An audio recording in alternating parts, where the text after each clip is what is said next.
If everybody voted, we would not see another Republican president again. Congress would be majority Democrat all the time, and most states would have Democrat governors. Donald Trump hinted at the same thing when he says Republicans would never be elected again if it was actually easier to vote. The same thing was said by Paul Weyrich back in 1980 when he said, "I don't want everyone to vote. As a matter of fact, our leverage in the elections quite candidly goes up as the voting populace goes down." And that is also why we see heavy gerrymandering. You should know what that is, so I'm going to show you. Let's say you have a precinct that's 60% blue, 40% red. Obviously, if they all voted, blue would win every time. But if you redraw the voting map, you can actually get more red than blue every single time. And in the United States, most people are actually left-leaning, especially when it comes to younger people. Most voters under the age of 50 tend to vote Democrat. Look at the blue. Most of them over that age tend to go red. And guess what? 40% of the population is aged between 18 to 50, and only 35% is aged over 50, meaning that this side should have a clear majority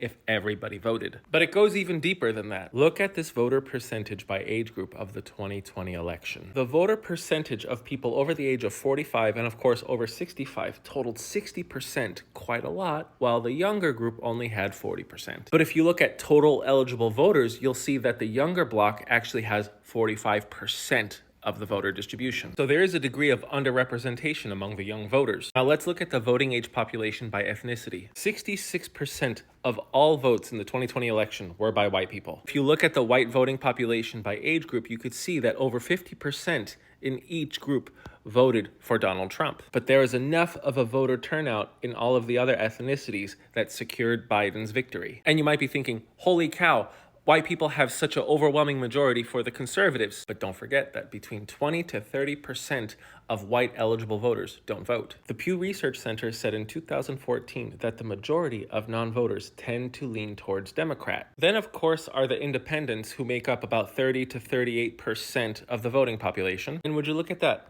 When talking about independents, 49% of them either identify as Democrats or lean towards that party, versus 44% for the Republicans. So there's a very high probability that if all white voters voted, we would have a Democrat in the Oval Office and in most of Congress. Mind you that the majority of each minority population voted Democrat in 2020. And look at the voter turnout rate for each ethnicity. 70% of white voters showed up for the 2020 election, followed by 62% of African Americans, about 55% of Hispanic Americans, 58% of the Asian population, and then about 49% of other. So if every minority's voter turnout was at the same level of the white population, yes, we would see more Democrats in Congress and as president. Even some of the states that you consider traditionally conservative. And the only reason why you don't know this is because the Republican Party doesn't want you to. They want you to think that your vote doesn't matter, that you have no power, so then you don't even bother voting. But if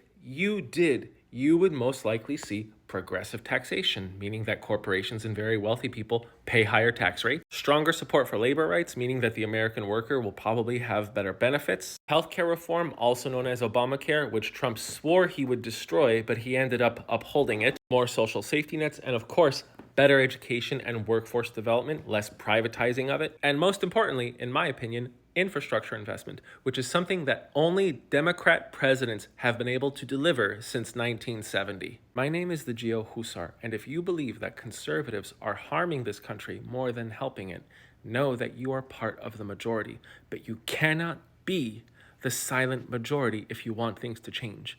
You have to vote. Thanks for watching.